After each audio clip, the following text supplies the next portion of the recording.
So, you're thinking about putting solar panels on your roof, but maybe you're feeling a little lost in all the technical details. Well, you've come to the right place. We're going to break it all down, make it super simple and really practical. Let's get right into it. You know, when you start hearing words like TOPCon or bifacial, hybrid inverters, LFP batteries, does it kind of make your head spin? Don't worry about it. That is completely normal. The solar world is just full of jargon, but we're about to cut right through all that noise. I want you to think of this explainer as just getting some friendly advice from a Surya Saki. You know, a solar friend. Someone from your community who isn't trying to sell you anything, but just genuinely wants to help you make the smartest possible choice for your home, for your family, and for your budget. Okay, first up, let's talk about the most important part of the whole setup, the solar panels themselves. Seriously, these are the heart of your system. They're the only part that actually soaks up the sun and starts making that free electricity for you. So this table kind of lays out your best options right now.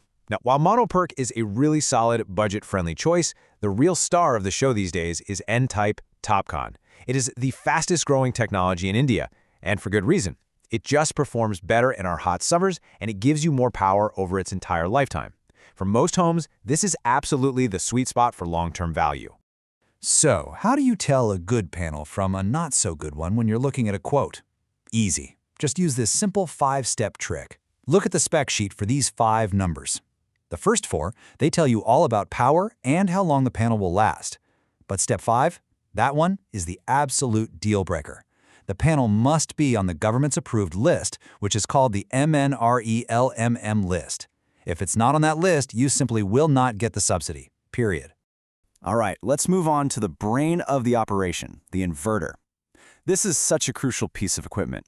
It takes all that DC power coming from your panels and converts it into the AC power that actually runs your fridge, your fans, your lights. Honestly, without a good inverter, the whole system is pretty much useless. You've basically got 3 main choices here. On-grid is the basic one, and it works great, but only when the main power grid is actually on. Off-grid, that's really for remote areas with no electricity at all. But look at that big bar in the middle, the hybrid inverter. This, right here, is the smart choice. It connects to the grid, sure, but it's also ready to connect to a battery. That means you've got power even during a blackout. It's totally future-proof. And really, the takeaway is crystal clear. For pretty much everyone, a hybrid inverter is the way to go. You get that backup for power cuts, and you get the option to add a battery down the line. It's the best of both worlds, right from day one. And speaking of batteries, let's talk about building your own energy reserve.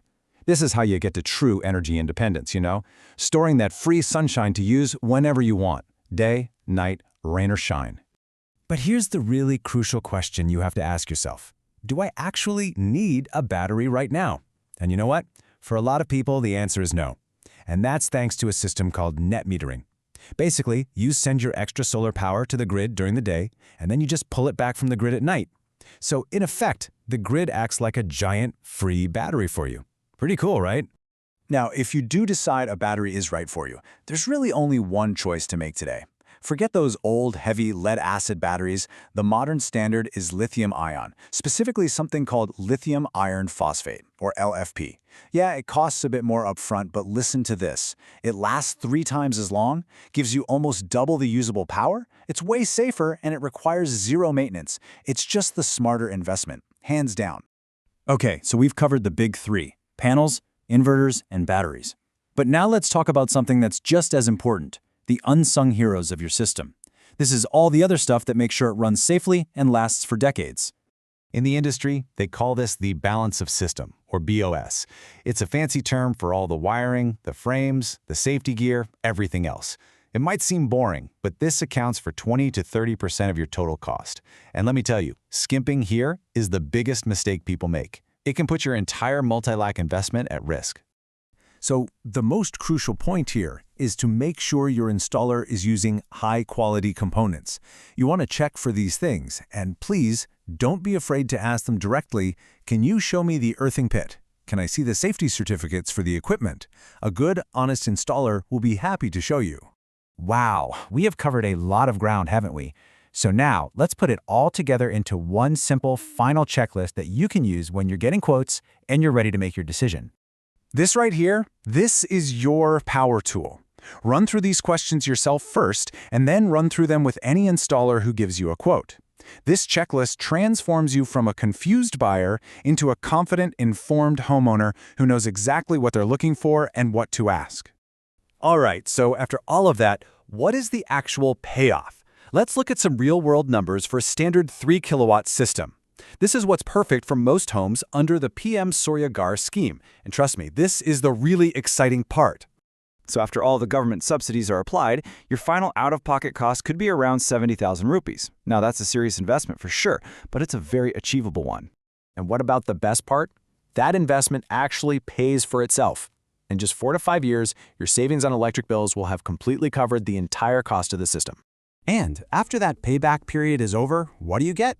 Well, you get up to 300 units of free electricity every single month for the next 20 years or even more. That's free power for life. So that brings us right to the final question. The sun offers up all its energy for free every single day. The technology is here, it's better than ever, and the government is helping to pay for it. So the only real question left is, are you ready to claim your power?